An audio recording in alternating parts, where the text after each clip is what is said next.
जिसने जगाई, शिव जयंती फिर है आई, हर ज्योति जिसने जगाई। ओम शांति। संगम युग सारे कल्प का आधार है, नींव है।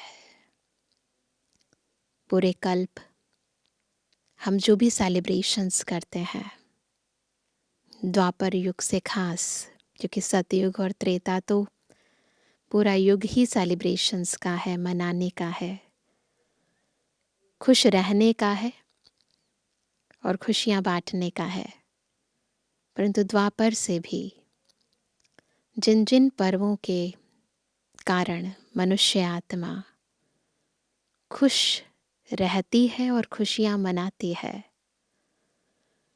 उन सब पर्वों का आधार भी संगम युग पर शिव बाबा का आगमन और शिव बाबा जो सतयुग लाने के लिए हमसे विभिन्न पुरुषार्थ कराते हैं, आत्म ज्योत जगाते हैं, रावण को जलाते हैं, बाबा का आगमन मनाते हैं, पवित्रता का कंगन बांधते हैं। उन्हें भिन्न भिन्न त्योहारों के रूप में हम द्वापर युग से सेलिब्रेट करते आते हैं। कभी शिव जयंती के रूप में, कभी दीपावली, कभी दशहरा, कभी रक्षाबंधन, कभी होली। तो इन त्योहारों का विशेष महत्व अब तक जो पूर्व जन्मों के अंदर हमने सेलिब्रेट किया, उसका आधार पुरानी कहानियाँ, पुरानी बातें रही। उसका भी अपना महत्व था, परंतु वास्तविकता में इन त्योहारों का आधार क्या है, महत्व क्या है और इन्हें हम संगम युग पर नवीन विधि से कैसे सेलिब्रेट करें, ये सारा ज्ञान हमें बाबा के महावाक्यों से मिलता है। तो आज की मुरली भी हमें इन सेलिब्रेशंस का महत्व और इन्हें सेलिब्रेट करने की विभिन्न विधियां सिखाती है। आज है 9 तारीख, 9 फरवरी 2024। बाबा के मधुर महावाक्य हैं, मीठे बच्चे, शिव जयंती पर तुम खूब धूमधाम से निराकार बाप की बायोग्राफी सबको सुनाओ। यह शिव जयंती ही हीरे तुल्य है। प्रश्न है, तुम ब्राह्मणों की सच्ची दिवाली कब है और कैसे? उत्तर है, वास्तव में शिव जयंती ही तुम्हारे लिए सच्ची सच्ची दिवाली है, क्योंकि शिव बाबा आकर तुम आत्मा रूपी दीपक को जगाते हैं। हर एक के घर का दीप जलता है, अर्थात आत्मा की ज्योति जगती है। वह स्थूल दीपक जलाते, लेकिन तुम्हारा सच्चा दीपक शिव बाप के आने से जगता है। इसलिए तुम खूब धूमधाम से शिव जयंती मनाओ। यद्यपि इस वर्ष शिव जयंती मार्च में है, लेकिन तैयारियां तो हम 1 महीना पहले ही शुरू कर देते हैं ना। तो इसीलिए अंदर का उमंग, उत्साह और सेलिब्रेट करेंगे, कैसे करेंगे, उनको सेलिब्रेट करने के पीछे हमारा भाव क्या रहेगा, बाबा पहले से ही पक्का करा रहे हैं। ओम शांति। मीठे मीठे रूहानी बच्चे शिव की जयंती मनाते हैं और भारत में तो शिव जयंती मनाते ही है। जयंती एक की मनाई जाती है, उसको फिर सर्वव्यापी कह देते हैं, सब जगह है। अब सर्वव्यापी की जयंती तो हो ना सके। जयंती कब मनाई जाती है? किसी का बर्थडे होता है ना, तो कब मनाते हैं? जब गर्भ से बाहर आती है ना आत्मा। तो अब कहते हैं जब गर्भ से बाहर आते हैं, शिव जयंती मनाते तो जरूर हैं। आर्य समाजी भी मनाते हैं। अभी तुम मनाएंगे 2024 में 88वीं जयंती। गोया 88 वर्ष हुआ जयंती को। जन्मदिन तो सबको याद रहता है। फलाने दिन यह गर्भ से बाहर आया। सबको याद होता है ना बर्थडे कब होता है। अब बाबा कहते हैं अब शिव बाबा की तुम 88वीं जयंती मनाएंगे। वह तो है निराकार, उनकी जयंती कैसे हो सकती है? बाबा तो गर्भ में प्रवेश होता ही नहीं है। इतने बड़े बड़े मनुष्यों के पास निमंत्रण कार्ड जाते हैं। कोई को पूछना तो चाहिए, जयंती कैसे मनाते हो? उसने जन्म कब और कैसे लिया? बहुत अच्छा तरीका है ना सेवा करने का। फिर उसके शरीर का नाम क्या रखा? परंतु ऐसे पत्थर बुद्धि हैं जो कभी पूछते नहीं हैं। जैसे पूछना चाहिए ना, जैसे बच्चा जन्म लेता है तो फिर उनका बर्थडे कब होता है, फिर बच्चा जन्म लेने के बाद उसका नाम रखा जाता है तो पूछना चाहिए फिर उनके शरीर का नाम क्या रखा गया। तो वो कहते हैं कि लेकिन लोग पूछते नहीं हैं। तुम उनको बता सकते हो, वह है निराकार, उनका नाम है शिव। तुम सालीग्राम बच्चे हो। जानते हो इस शरीर में सालीग्राम है, नाम शरीर का पड़ता है। वह है परम आत्मा शिव। अब तुम कितना धूमधाम से प्रोग्राम रखते हो। दिन प्रतिदिन तुम धूमधाम से समझाते रहते हो कि जब शिव बाबा की ब्रह्मा के तन में प्रवेशता होती है, वही उनकी जयंती गाई जाती है। उनकी तिथि तारीख कोई होती नहीं, पता ही नहीं चलता है। कहते हैं मैं साधारण तन में प्रवेश करता हूँ, परंतु कब किस घड़ी वह नहीं बताते। तिथि तारीख दिन आदि बताएं तो कहें कि फलानी तारीख। जन्मपत्री आदि तो इनकी होती नहीं, तारीख का नहीं पता है तो फिर जन्मपत्री कैसे बनेगी। वास्तव में जन्मपत्री तो सबसे ऊंची इनकी है, कर्तव्य भी इनका सबसे ऊंचा है। कहते हैं प्रभु तेरी महिमा अपरंपार, कहते हैं ना भगवान को, तो ज़रूर कुछ करते होंगे। ऐसे थोड़ी ना महिमा होती है। हम किसी की महिमा करते हैं, गुणों का गान करते हैं तो कुछ किया है ना। तो बाबा कहते हैं महिमा तो बहुतों की गाई जाती है। नेहरू, गांधी आदि सबकी महिमा गाते हैं। इनकी महिमा कोई बता ना सके। तुम समझाते हो वह ज्ञान का सागर, शांति का सागर है। वह तो एक ठहराना, और कोई है सागर? कोई और है ही नहीं।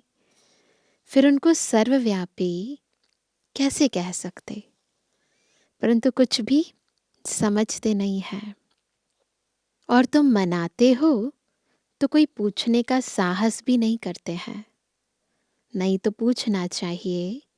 शिव जयंती मनाई जाती है, महिमा गाई जाती है, तो ज़रूर कोई होकर गए हैं। बहुत भक्त लोग हैं।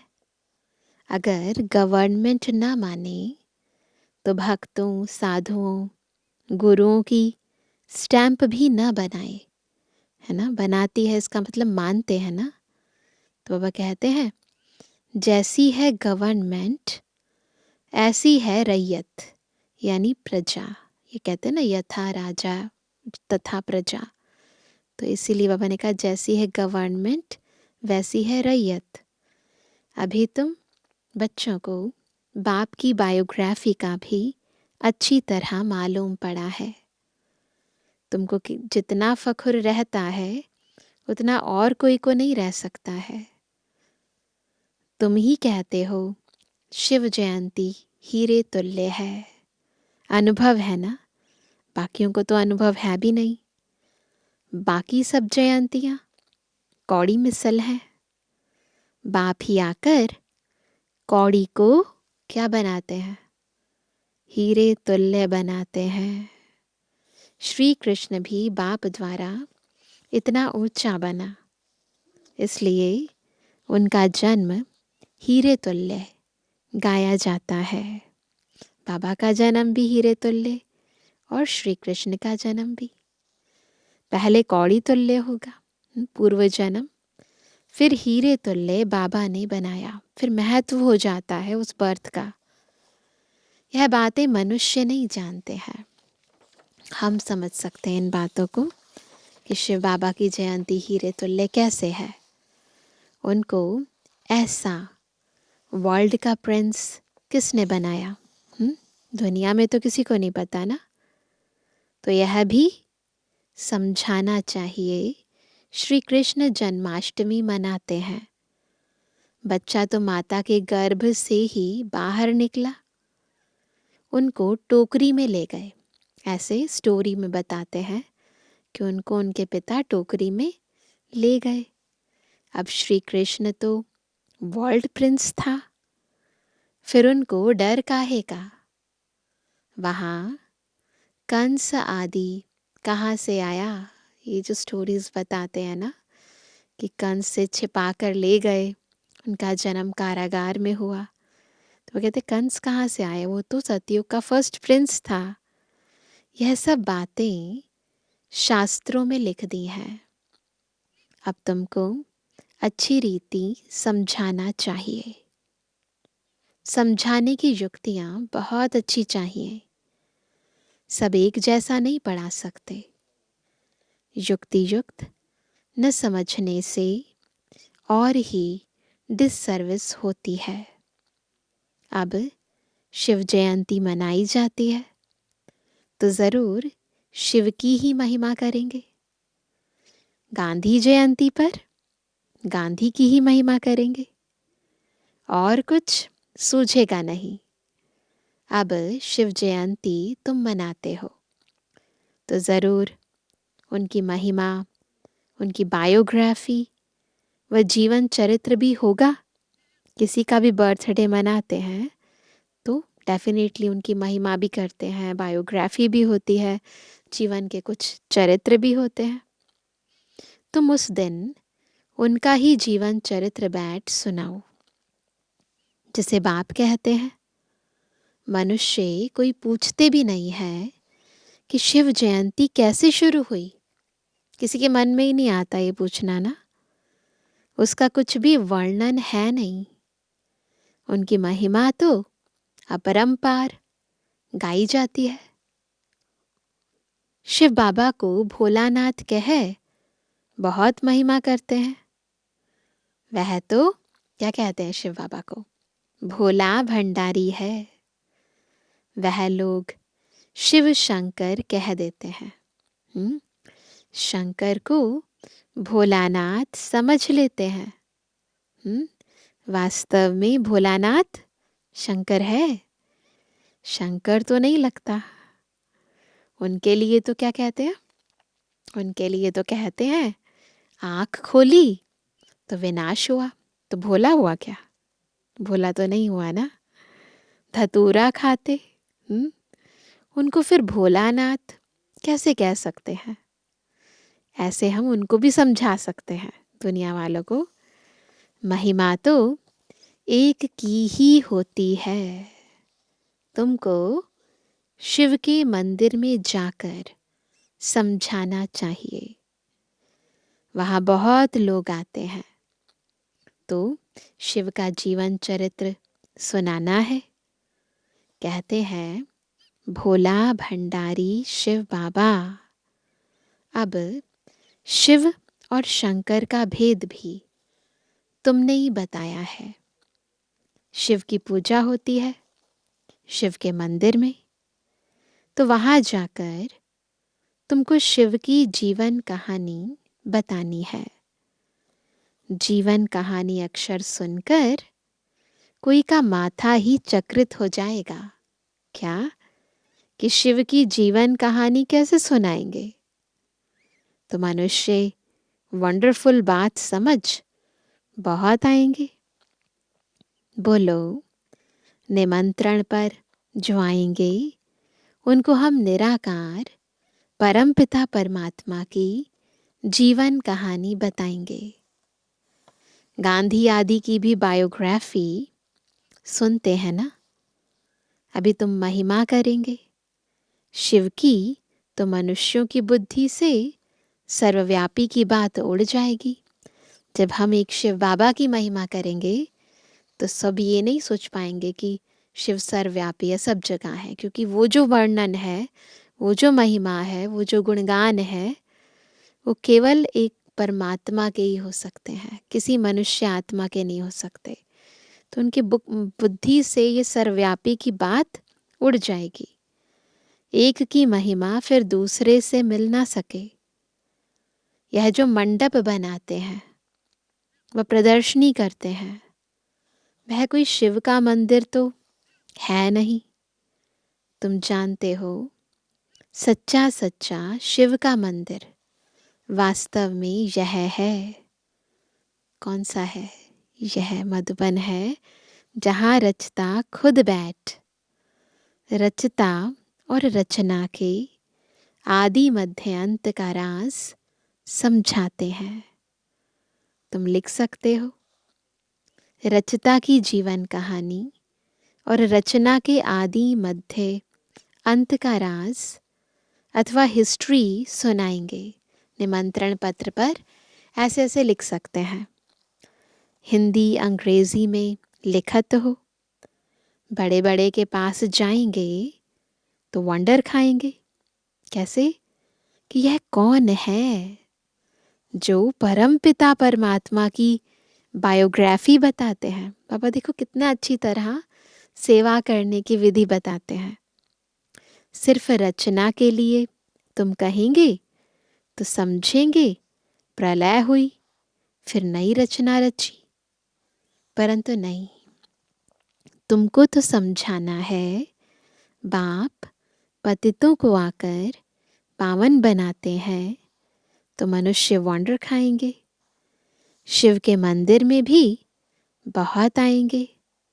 हॉल व मंडप बड़ा होना चाहिए।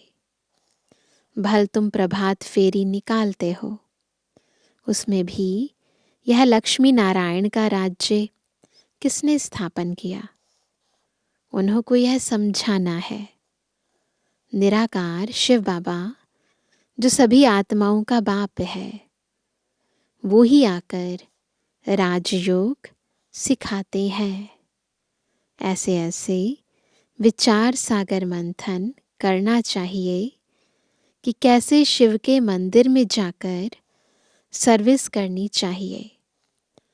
शिव के मंदिर में सवेरे पूजा करते हैं, घंटे आदि भी सवेरे बजते हैं।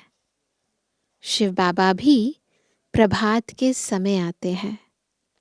आधी रात नहीं कहेंगे, प्रभात कहेंगे। कल्प के संगम युगे आते हैं, जब कलयुग खत्म होने वाला होता है, सतयुग की आदि होने वाली होती है।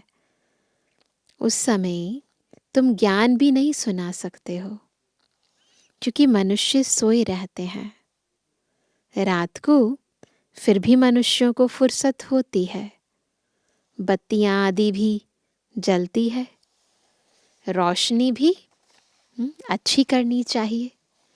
शिव बाबा आकर तुम आत्माओं को जगाते हैं। सच्ची दीपावली तो यह है, जब सच्चा आत्म दीप जगता है, हर एक के घर का दीप जलता है, यानी आत्मा की ज्योति जगती है। वह तो घर में स्थूल दीपक जलाते हैं, परंतु दीपावली का वास्तव में अर्थ यह है। कोई कोई का दीपक तो बिल्कुल जगता नहीं। तुम जानते हो, हमारा दीपक कैसे जगता है? कोई मरता है तो दीवा जलाते हैं, है ना, कि अंधियारा ना हो। आत्मा के लिए दीपक जलाते हैं सारी रात। आत्मा तो सेकंड में एक शरीर छोड़ दूसरा लेती है। अंधियारे आदि की इसमें बात ही नहीं। यह भक्ति मार्ग की रस्म है। भक्ति मार्ग की ये रस्म है कि जब कोई शरीर छोड़ देता है तो फिर दीपक जलाते हैं। घृत खलास होने से दीवा बुझ जाता है। अंधियारे का भी अर्थ कुछ समझते नहीं है। स्थूल अंधियारा समझते हैं, परंतु है क्या? अज्ञान अंधियारा। पितृ आदि खिलाने का भी अर्थ नहीं समझते हैं। आगे आत्माओं को बुलाते थे, पहले बुलाते थे तो बाबा कहते हैं कुछ पूछते थे। अभी इतना नहीं चलता है, उसके लिए भी प्योरिटी का बल चाहिए। तो अभी आत्माओं में इतनी प्योरिटी रही नहीं है, तो वह कहते हैं कि अभी इतना नहीं चलता है। यहाँ भी आते हैं, कोई कोई समय कुछ बोल देते हैं। बोलो तुम सुखी हो? तो कहेंगे हाँ जी। सो तो ज़रूर यहाँ से जो जाएंगे अच्छे घर में ही जन्म लेंगे, है ना। जब किसी के अंदर वो आत्मा प्रवेश करती है, कोई भी संदेशी के तन में भी अगर आती है, तो फिर उनसे पूछते हैं कि आप कैसे हैं। जो एडवांस पार्टी में जाते हैं तो यही कहेगी अच्छे हैं, क्योंकि डेफिनेटली यहाँ से अच्छे कर्म करके गए हैं, बाबा की सेवा करके गए हैं, तो अच्छे घर में ही जन्म होगा।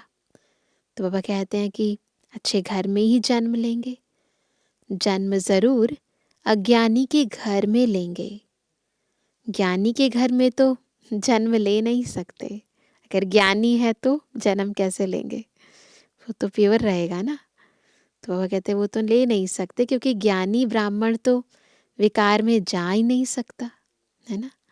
तो बाबा कहते हैं वह तो पवित्र है। बाकी हाँ, अच्छे सुखी घर में जाकर जन्म लेंगे। विवेक भी कहता है, क्या कहता है? जैसी अवस्था वैसा जन्म। अंतिम अवस्था जैसी होगी आत्मा की, उसी अनुरूप उसे अगला जन्म मिलेगा। फिर वहाँ अपना जलवा दिखाते हैं। पावरफुल आत्मा है ना, तो जलवा दिखाती है। भल शरीर छोटा है इसलिए बोल ना सके। थोड़ा बड़ा होने से ज्ञान का जलवा दिखाएंगे ज़रूर।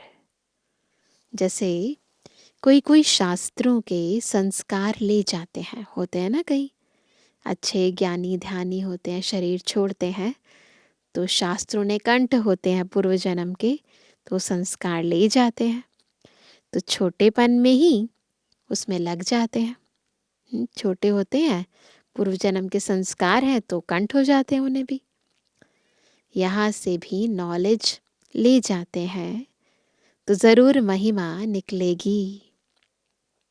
तुम आज की मुरली पूरी शिव जयंती पे है, शिव जयंती मनाते हो।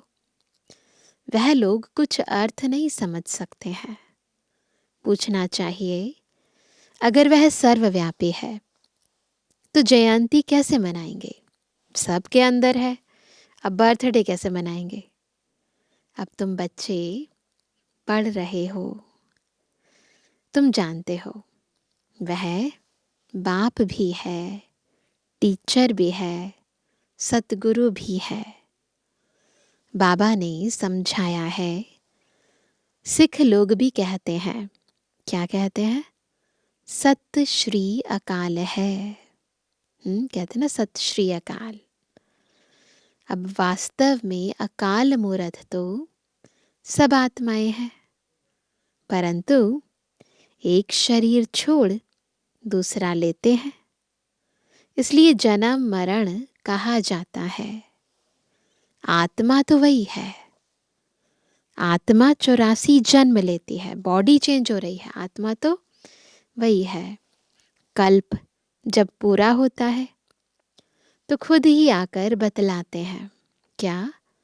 कि मैं कौन हूँ, मैं कैसे इनमें प्रवेश करता हूँ। तो बाबा बताते हैं कि मैं कौन हूँ, मैं कैसे इनमें प्रवेश करता हूँ, जिससे तुम आप ही समझ जाते हो, पहले नहीं समझते थे। हाँ, परमात्मा की प्रवेशता है, परंतु कैसे, कब हुई, कुछ भी समझते थोड़ी थे। पहले नहीं समझ में आता था कि हो क्या रहा है। दिन प्रतिदिन तुम्हारी बुद्धि में यह बातें आती रहती हैं, नई नई बातें तुम सुनते रहते हो। आगे थोड़े ही दो बाप का राज समझाते थे, पहले थोड़ी ना समझाते थे। आगे तो जैसे बेबियां थी, छोटे बेबी होते हैं ना, तो समझ नहीं होती है। अभी भी बहुत कहते हैं, बाबा हम 2 दिन का आपका बच्चा हूँ। कह देते हैं ना, 2 दिन का बच्चा हूँ, इतने दिन का बच्चा हूँ। समझते हैं जो कुछ होता है कल्प पहले मिसल। इसमें बड़ी नॉलेज है, समझने में भी समय लगता है। जन्म ले फिर मर भी पड़ते हैं। 2 मास 8 मास का हो, मर भी पड़ते हैं। तुम्हारे पास आते हैं, कहते हैं यह राइट है, वह हमारा बाप है, हम उनकी संतान है। हाँ हाँ कहते हैं। बच्चे लिखते भी हैं, बहुत प्रभावित हो जाते हैं। फिर क्या होता है? इतना अच्छा सुनते हैं, हाँ हाँ करते हैं, प्रभावित भी हो जाते हैं। फिर क्या होता है? बाहर गया खलास, मर पड़ा। माया का ऐसा वायुमंडल है, संग का ऐसा रंग है कि बस फिर आते ही नहीं है। तो क्या होगा? या तो पिछाड़ी में आकर रिफ्रेश होगा, या तो प्रजा में आ जाएगा। यह सब बातें समझानी है। हम शिव जयंती कैसे मनाते हैं, शिव बाबा कैसे सद्गति करते हैं। शिव बाबा स्वर्ग की सौगात ले आते हैं।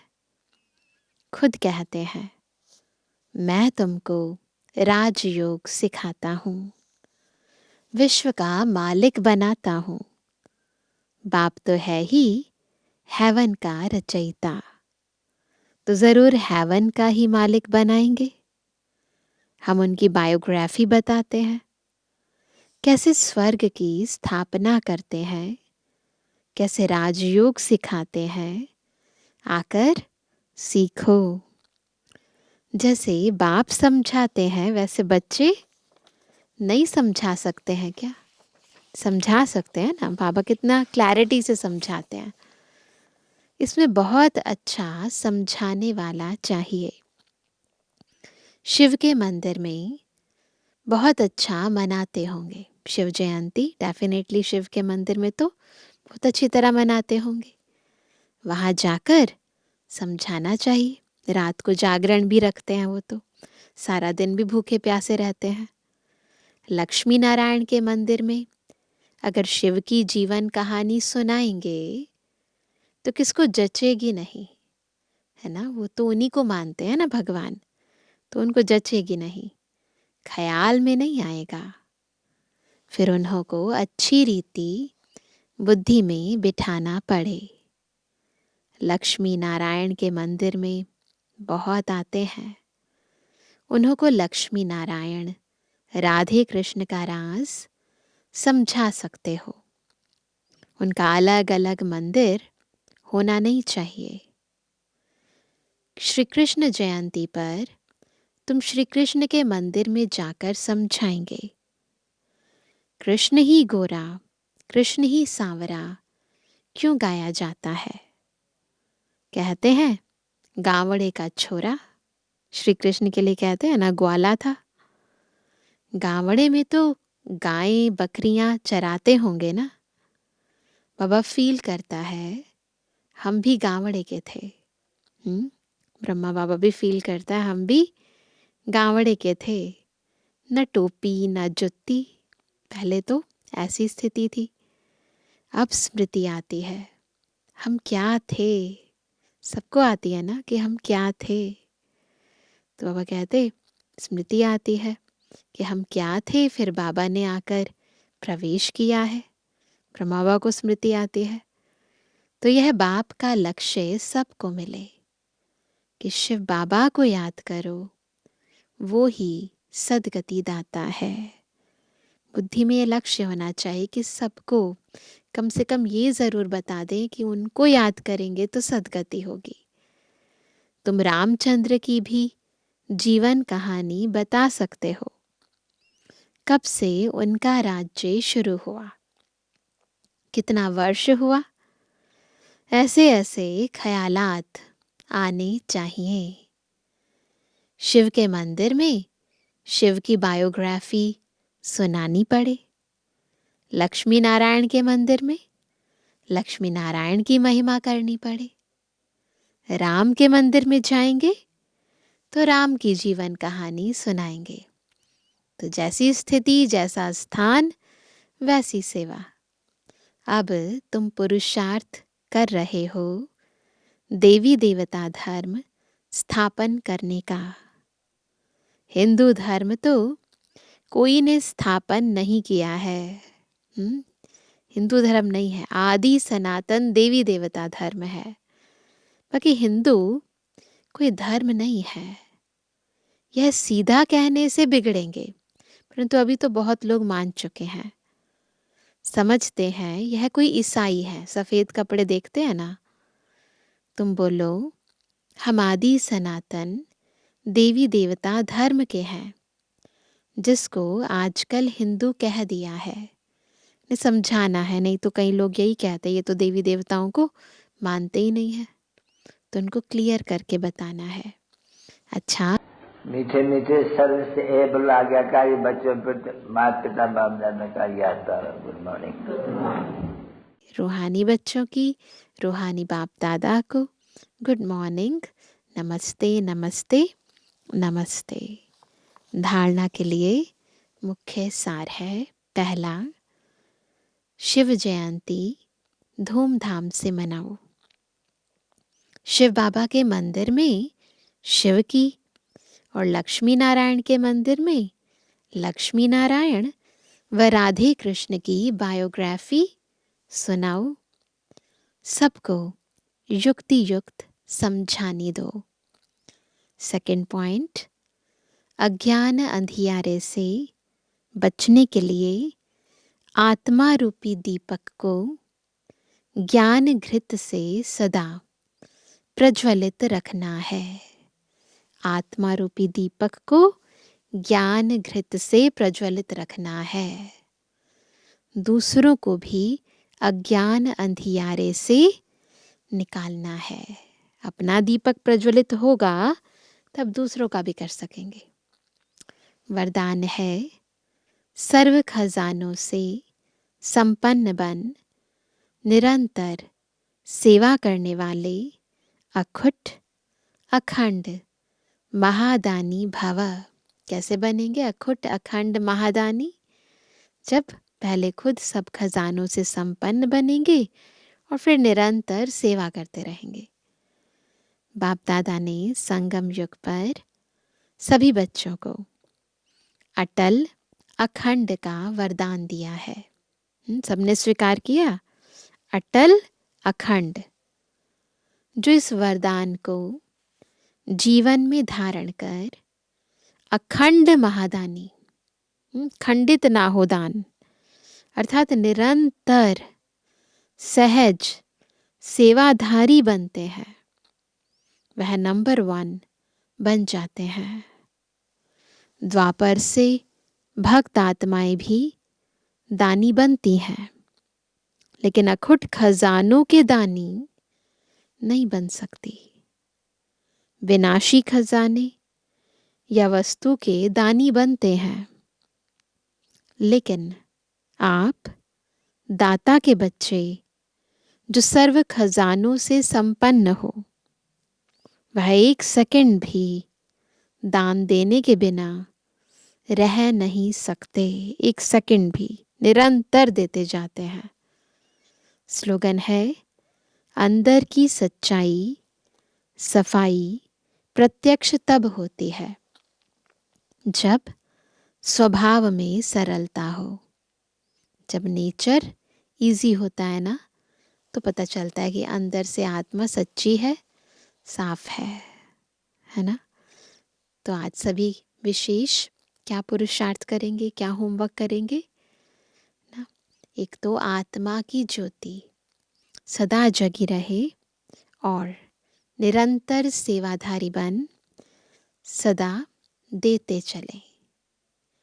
निरंतर सेवा क्या करेंगे? मनसा द्वारा शक्तियों का दान देते चलेंगे, वाचा द्वारा मौका मिले तो ज्ञान दान देते चलेंगे, और अपने हर कर्म द्वारा गुणों का दान करते चलेंगे। आपस में मिलते हैं, दुआएं देंगे, दुआएं लेंगे। तो बस अखुट अटल अखंड महादानी ऑटोमेटिकली बनते जाएंगे, है ना। बिल्कुल निरंतर सेवा चलती रहे। अच्छा, ओम शांति।